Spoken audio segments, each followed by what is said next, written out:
What you're seeing here is the best and the most lucrative method of tilapia fish farming. Any other kind of fish can also be farmed in this method. Yes, right inside the river. And a lot of advantages come with it. Like I've always mentioned earlier and before. These people you see here, you are going to see the level of improvement they have made just within the space of 1 year. You're going to see, just keep watching. Of course, this is how they feed their fish.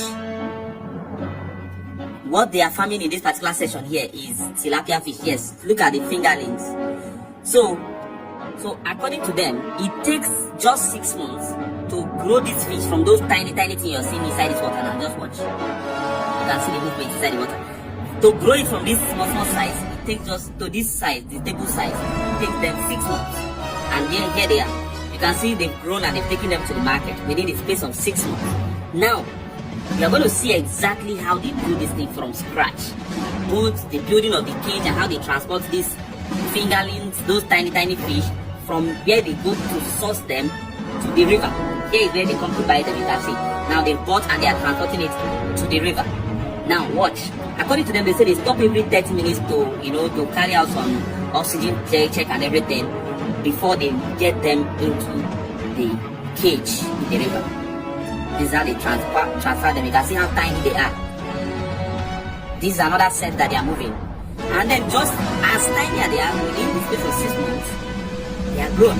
Here they are counting it, confirming the numbers, and transferring them into the pond, into the cage. How do they build the cage? I've always said this before. They build it on land, using these containers as the floaters. The rods are galvanized, they don't rust, and then they transport it into the middle of the river where this will be situated. Now the next process is how they insert the cage. That is the net that keeps the fish. Now you can see these rods, of course, must be galvanized because they must not rust. And then the net you're seeing there, if you watch carefully, you will notice that the net looks like it is a very hardened net that is kind of reinforced to be able to bear the tension. Right? Now you can see it, right? Now, another thing you need to observe from here is that this same net, they did it like it has double layers, so that even if one fails, the other will hold. Then at the top, they also cover it with another net to prevent birds from attacking the fish in the river. Now, how do they harvest this fish?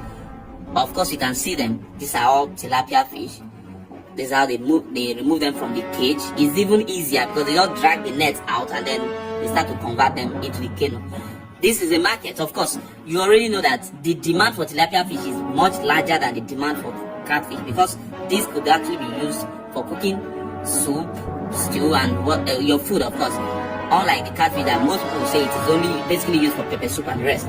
But remember that it is also said that in Nigeria total fish production is about 30% the total demand of fish that Nigeria needs on a yearly basis. So Nigeria continues to import fish at large scale.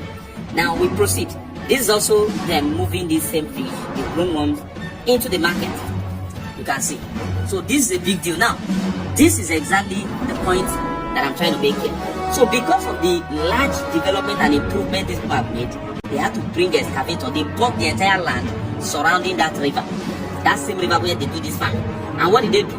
They're actually building a hatchery pond right beside the river.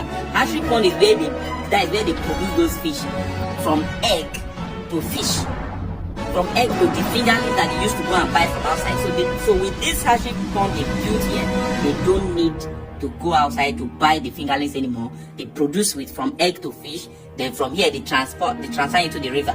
And this is great improvement just within the space of 2 years, if I may say. And today these people are producing the fish by themselves. So I've mentioned so many of the advantages of this method, this kind of method of fish farming, that it helps you to avoid building boreholes, changing water every day, making sure that these fish are healthy, because this environment alone guarantees good health for them, because that's a natural water. And then people have made complaints about people theft and all of that.